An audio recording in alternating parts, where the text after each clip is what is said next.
So now we're going to ask a few questions about gambling in popular culture, particularly in Britain.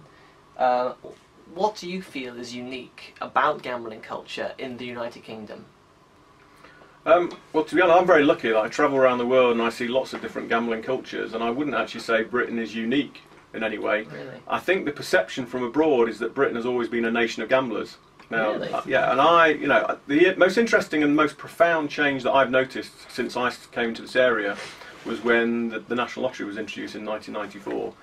We suddenly had an activity that 2/3 of the British public were gambling on, even though most people, if you say to them, do you gamble, they'll say no, and say, do you play the lottery, they'll say yes. So, and it's quite obvious there is a kind of mismatch between people viewing playing the lottery as a form of gambling. But what the lottery did, it made gambling more socially acceptable, it made it more socially condoned, and what you got was this kind of drip, drip, drip effect. So the lottery came in, and of course immediately the football pools and the bingo were basically saying, you've taken some of our custom away, you're not letting us advertise on television, we've got to have an equal playing field. So the government, in terms of liberalisation and deregulation, allowed bingo and football pools to advertise in print media, radio, TV.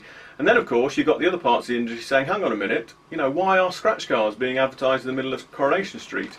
You, the Home Office, have just said that hard forms of gambling are those which have high or rapid staking. Well, scratch cards can have high or rapid staking. You're already allowing that to be advertised, every half an hour on ITV every night. So why can't we advertise our products? And of course, this led then to the Gambling Act, and there was many, many years of people like myself being interviewed about various aspects of things. But of course, what's happened in a very short period, in kind of 15 to 20 years, is that gambling now, I think, is a highly socially acceptable activity. Is that, of course, now with online opportunities, the fact that people can gamble remotely from their mobile phones, from interactive television, through the internet, it's absolutely everywhere. It's actually endemic within British culture now. We were one of the first countries that actually legalised internet gambling. So we're actually saying that we are a kind of progressive, proactive nation. We can't put the genie back in the bottle. This idea of America trying to ban internet gambling was just absolutely ludicrous.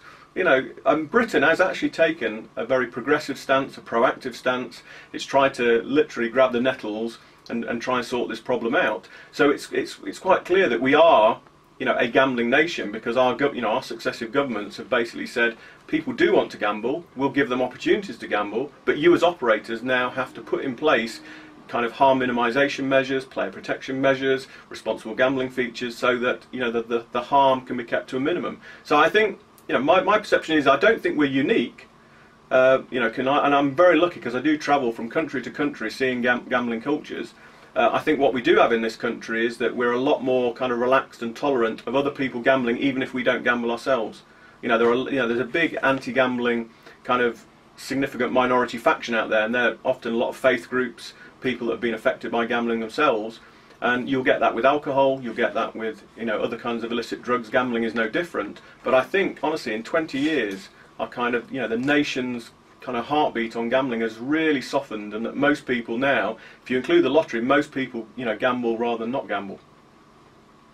Okay. I suppose this is somewhat related to the previous question. How do you think the public perceives different forms of gambling? Is our perception of bingo and poker different, say, to our perception of roulette and slots? Do people have different feelings towards different games, different practices? Oh, we know for a fact that people think differently about different games, and of course there are some people who, for instance, play the lottery and would never dream of engaging in any other gambling activity apart from maybe a once-a-year bet on the Grand National. There are some things that are perceived as kind of bringing people together. I think buying lottery tickets, buying the odd scratch card, betting on the Derby or the Grand National, those kinds of things are almost like, in a way, we're almost expected to have a flutter on. The amount of parents that give their children, say, right, here's £1 to gamble on the Grand National, which horse do you want to choose? I did. Yeah, and those kind of things are kind of socially acceptable, people do them. Now there's a big difference between that and, for instance, going into a casino and spending all night playing poker or blackjack or sitting there playing a slot machine. We know that the number of people who frequent casinos is very, very small. Less than 5% of the British public will have gone into a casino in the last year. It just shows you that's a very low prevalence activity, although of course casinos in and of themselves are generating lots and lots of profit. which suggests that a small amount of people are generating this profit, of which a proportion of that will obviously be problem gamblers as well. Now, in terms of how the public think about different activities, of course I do think this is where the media can have a role sometimes. So for instance, we've seen a lot of stories over the last year about fixed odds betting terminals in betting shops. They have been painted out by the media to be the most addictive things ever, and it will probably put some people ever wanting to play those things in the first place because of the amount that it could cost them and how much money you can lose very, very quickly. Now the thing about this is that, my attitude is, if you're a gambler and you want to gamble on something, you should have all the information up front to make an informed choice about whether you're going to play or not. Now, I'm sure, when I talk later about, how and why some people become addicted, there is quite clear an association between problem gambling and fixed odds betting terminals. But we have to, we have to take the point that it's not the game itself, it's how those games are designed. And I'll come to that later on in the interview because I know we're going to cover that. Thank you very much. In your research, what have you learned about different gambling demographics? Are people of a certain age or gender inclined to gamble on certain games? I think when we look at anything to do with the demographics of gambling, is that what we know is it differs culture by culture. Here in the UK, what we tend to find is that the only activity that's played more by women than men is bingo. There are two activities, lotteries and scratch cards, that are played equally by men and women. Every single other activity tends to be played more by men than women. However, having said that, I think those those kind of differences between the games are going to kind of diminish over the years. It will become a bit like alcohol. 40 years ago, most men drunk. It was most men who were alcoholics. Now what we see is that just as many women drink as men. The only difference is the types of drinks that people tend to get addicted to. And I think this is what will happen in gambling. Is that I think what's happening now, there is a real push to bring, for instance, women to play online bingo. We know that women love playing bingo, so what the online firms have done, they've decided we don't want to alienate half of our potential customers, so why don't we bring them into game? We know they like playing offline, and bring it, an online dimension, allow them to chat to each other, make it a kind of social fun. But of course, in terms of online, is that the games tend to be a lot faster, the event frequency is higher. There is actually more potential for people to develop problems in those kind of online environments because of the event frequency. We also know that men kind of gravitate towards skill-based games and women tend to prefer chance-based games. But again, this is cultural. Now in this country, for instance, we are the only country in the world where men are more likely to play slot machines than women. You go to most other places and it pretty much is equal in terms of the number of males and females gambling, say in America, on a slot machine. The thing about our slot machines over here, of course, is that we are the only country in the world that actually have slot machines that don't use a random number generator, and that for people who know what they're doing, there is a small element of skill in playing a British slot machine. People can literally watch the machine fill up with other people's money, then come in and actually get the payout from it. We actually tracked down the patent in this country and found that British slot machines use what's called adaptive logic. They have what's called a compensator put in. Now the reason for this is that in this country, particularly kind of what we call single site machines, the machines that were at cafes, chip shops, movie foyers, etc. These single site machines were often what kept the business afloat. Now if you used a random number generator, kind of RNG techniques that are used abroad, they're on a kind of yearly payout cycle. The thing is, the shops, chip shops, cafes can't wait a year before they get profits back. They have to have a regular set of profits being paid back. So what happens, instead of the kind of cycles of probability being based on millions and millions of spins, here in this country they're on hundreds or thousands, which does mean if you watch a machine fill up with £300 of other people's money, that machine does have to pay out in the short term, and so-called sharking, backstabbing, skimming, whole load of names has built up where people come in and basically take those people's money. So for me that is a skillful element, even though essentially slot machines are still on the whole chance determined. If people understand British slot machines versus American slot machines, is you will realise there's an element of skill, which is why I think here in Britain young males like playing slot machines, because they see it as akin to a kind of video game. It's a skill-based game that if you know everything you can do better. But abroad these are totally chance determined, which is why both men and women will play them. So what we know is that culturally there are differences based on how particular products are designed, and we know that males and females tend to gravitate towards different types of activity, with men more skill-based, women more chance-based. But there's also an age factor as well. we know, for instance, that online gambling is very much the domain of those aged between 18 and 34. You get a much higher proportion of younger people gambling via the internet. And of course, these are people that have been brought up in this technological culture. I look at my 3 screenagers. They have never known a world without the internet, without mobile phone, without own interactive television. My children, the gamblers of tomorrow, they will actually partake in gambling in areas and mediums in which they're familiar with. The typical 50-year-old is probably not, either doesn't trust or not very familiar with the online world. My mother, before she died, she still couldn't even program the video. She'd never even turn on a computer. Someone like her is not going to be able to gamble online. Yet, of course, all the people that, like my own kids, that were using state-of-the-art technology from 3 or 4 years old, you can imagine them being the gamblers of tomorrow and wanting to gamble in the things that they find most comfortable in and actually trust. Absolutely. In your view, is there a disparity between the way the gambling industry represents female gamblers through advertising and the actual gambling habits of women? Does this come down to a degree of chauvinism inherent in gambling culture? It's quite clear that traditionally females have not been big gamblers. Even when they do gamble, if they go along to bingo, it's more for the social elements rather than to win money. Of course, what bingo halls have done, they've kind of got linked jackpots now. They've made the jackpot prize much bigger. What that has done is brought younger females in to play who are actually more money motivated than being socially motivated. But interestingly, it's brought more men in. Again, by increasing jackpot size, if you go into a typical bingo hall now, you'll probably find around about 1/5 of the people in there are actually males. 20 years ago, it was probably 99% females, and it was what was stereotypically called the blue rinse brigade. You go in now, and you see the spread of females is right down to kind of 18, right up to those in their mid-70s. And this is all because, if you like, the structural characteristics of the activity have changed. Whereas before you might win the equivalent of a can of beans, now you can win thousands and thousands of pounds through a linked jackpot playing right across the country.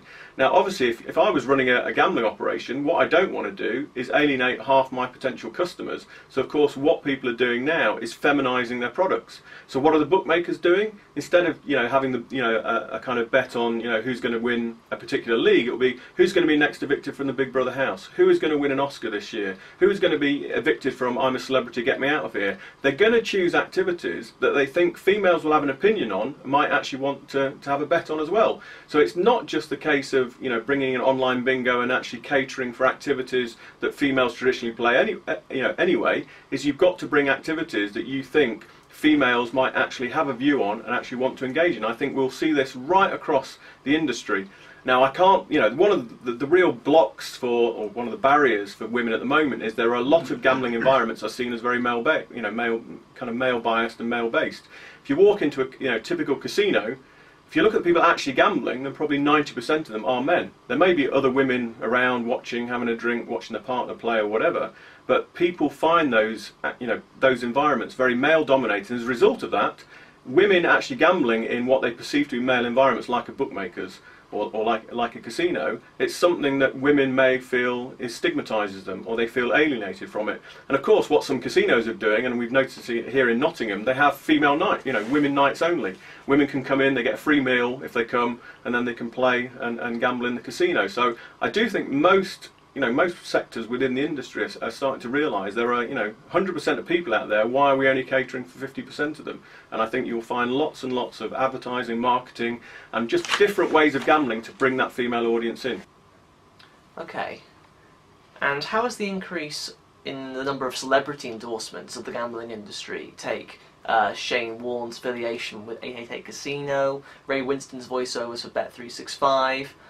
Does the fact that an unknown figure openly endorsing gambling, say on television, on the internet, through various media outlets, makes gambling seem more acceptable? Well, certainly celebrity endorsement in any area of selling something is seen to be something that will bring the punters in or bring the buyers in some way. And to be honest, firms wouldn't spend hundreds of thousands of pounds paying people to do it if they didn't think it had an effect.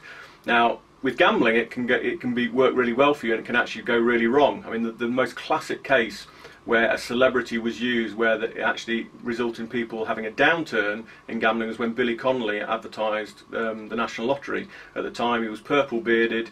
You know, he was somebody that was, you know, in a series of commercials wanting people to play lottery. Now, what Camelot found in their research was that, yeah, there was high recognisability and high recall for the advertising campaigns, but it actually put people off in wanting to gamble on their products. Now, obviously, people like Shane Warne and 888.com is that they're trying to portray a particular image. Here's somebody who is well known all around the world, international star.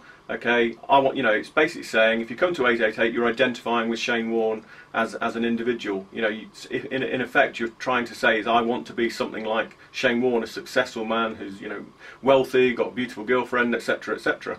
Ray Winstone, you know, he's, you know, if you look at him through you know, in terms of the typical sports bettor, they've probably chosen Ray because he's got that kind of regional dialect, London accent. You know, he's basically Joe Public in terms of how he comes across, but it's been incredibly successful. You know, the in-play betting market is the fastest growing market in this country, and who are the most successful firm? It's Bet365. Even my 12-year-old son, right, when we're watching a sports match now, what does he do? He tries to guess what Ray Winstone's bet is going to be during half-time. He'll go, I bet he's going to say that Rooney is 2-1 to score the next goal. I mean, that has become so endemic that, you know, even my own, you know, teenage children recognise him, recognise what he's doing. So they're an important part. Now, for some people, there's always going to be celebrities that put them off, you know, gambling on a particular product. And also there are things when things go horribly wrong. You know, we had the example, for instance, of Churchill Insurance, and we had Vic Reeves, who was the voiceover, and then he was done for drink driving. And of course, being in the insurance firm with Churchill paying out on car accidents, they couldn't have him as the voice anymore. So there's always a thing in terms of reputation management. You know, there's an old cliche that reputation takes a lifetime to build up but a second to destroy, and that's what, you know, whenever you get any kind of celebrity endorsements, yeah, they could have a real kind of, you know, kind of halo effect for a while, but if something goes wrong, then that might actually hit on the product as well. And gambling is always going to have that kind of image problem. If you know, my guess is, you know, Shane Warne is not somebody that is controversy free. There are things around him in terms of, you know, wild nights and, you know, spending too much, blah blah blah. Now that might actually be appealing to a small amount of audience, and maybe 888 have done their research and realised that he's going to attract the kind of customer that they want. But celebrity endorsements are here to stay. There's nothing that's going to stop them doing it. People do believe that it makes a massive difference in terms of uptake and acquisition of that activity, and it's not something I condemn. All I would say is that, you know, I'm not anti-gambling the slightest, but I am anti-adolescent gambling. And I think where you've got celebrities, you know, my son's a cricket fan, knows who Shane Warne is. You know, we for many years now watched IPL cricket. Shane Warne was captain of the Rajasthan Royals, but him promoting gambling, if it's done during a time where children are actively watching, I think that has negative effects for children. But, you know, shouldn't start, you know, as far as I'm concerned, gambling's an adult activity. It's got a right to be marketed in advertising, but it should be done and targeted at times where adults are watching rather than children.